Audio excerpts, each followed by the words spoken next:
Several areas in Luzon and Visayas are under signal number 1 due to Tropical Depression Lani. Facebook, Instagram, and even WhatsApp were experiencing a massive outage since last night. The Lacson Sotto tandem met with former Vice President Binays, who's running for the Senate under their ticket.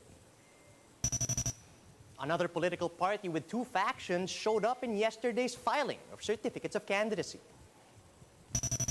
And meet Japan's 100th Prime Minister, Fumio Kishida.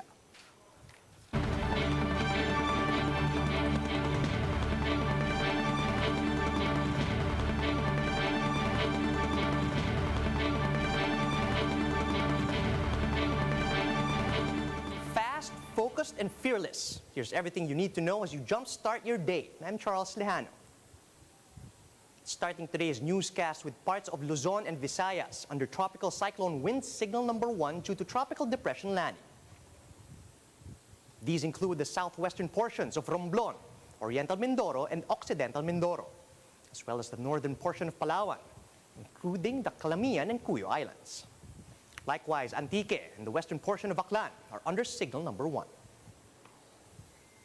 To give us the latest on Tropical Depression Lani, we have with us Ariel Rojas from the Pag-asa Weather Forecasting Center. Good morning, Ariel.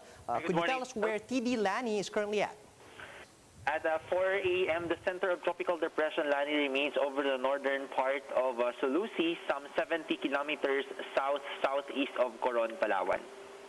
Right, Ariel, are you expecting TD Lani to make landfall sometime today?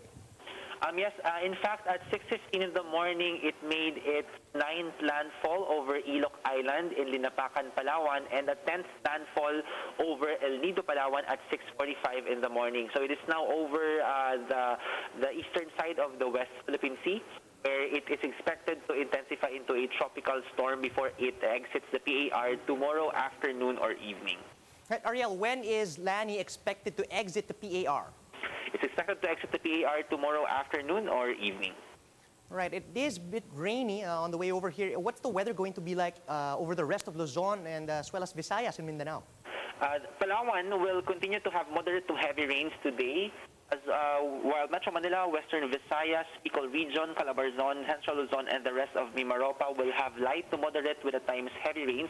And for the rest of the country, they will still experience cloudy skies with scattered rains. And flash floods and landslides remain a threat all over the country. Right, Ariel, aside from Lani, are there any other weather disturbances that you're currently monitoring? For now, in the next 24 to 48 hours, no other weather disturbances are being monitored. All right, thanks for those updates. That was Pag-asa weather forecaster Ariel Rojas. After more than 6 hours of outage, Facebook, Instagram, and WhatsApp are slowly going back live and online, though users are still reporting spotty service. The big social networking sites went offline for users across the globe shortly before midnight Philippine time. Services started to resume a few minutes before 7 a.m., marking one of the longest outages for Facebook platforms. And the disruption comes a day after a whistleblower accused the firm of repeatedly taking profit from hate speech and misinformation rather than clamping down on it.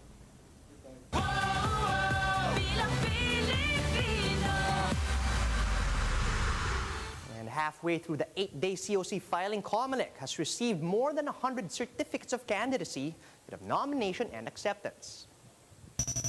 Day 4 of filing closed with 12 additional presidential hopefuls, including Manila Mayor Isko Moreno. There are 20 applicants for the presidency so far, and as for the vice presidency, only 3 new names were added to the list so far, including Moreno's running mate, Dr. Willie Ong. With this, the COMELEC now has 7 vice presidential aspirants.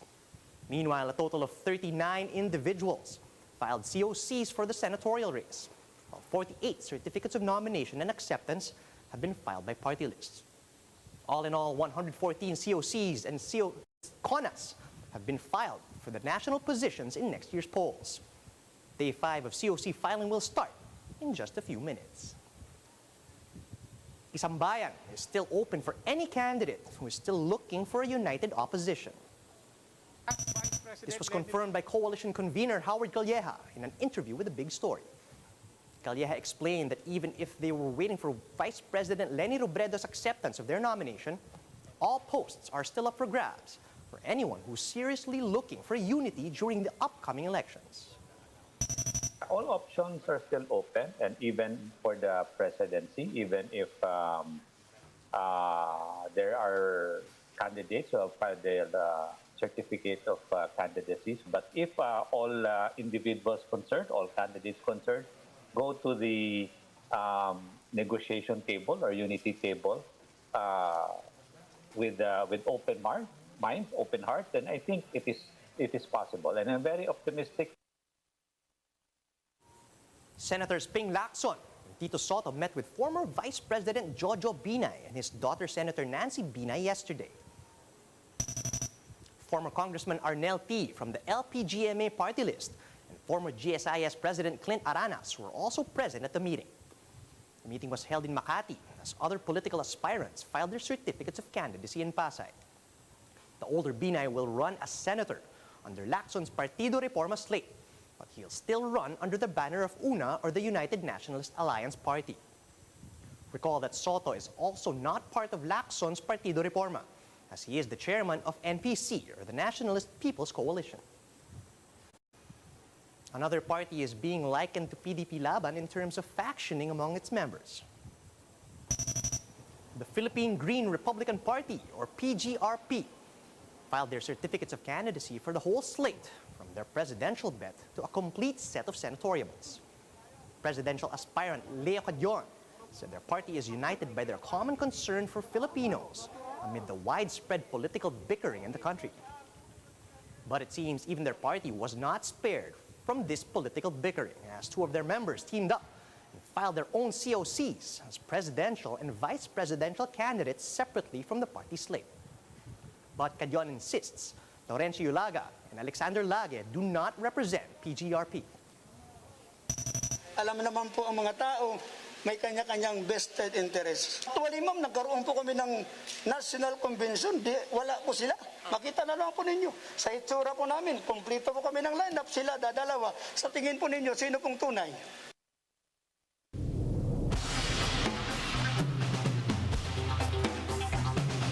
Fumio Kishida has been elected as the 100th Prime Minister of Japan on Monday. This after Kishida won a majority of votes in both houses of parliament. Kishida is a former foreign minister who is known as a low-key consensus builder, and he was chosen to lead the ruling Liberal Democratic Party last week. The 64-year-old Prime Minister is set to unveil a new cabinet featuring allies of former Prime Minister Yoshihide Suga. However, of the 20 posts, 13 will be filled by people with no prior cabinet experience, in line with Kishida's pledge to give chances to new people. And that's how the day is shaping up to be. Join us again later at 10 a.m. as we monitor the day's biggest stories from sunrise to sundown. You can also catch One News on Signal Play. Just register for a free account at www.signalplay.com so you can stream One News live anytime, anywhere. I'm Charles Lejano. Mask on, wash hands, and stay safe, Philippines. We're One News.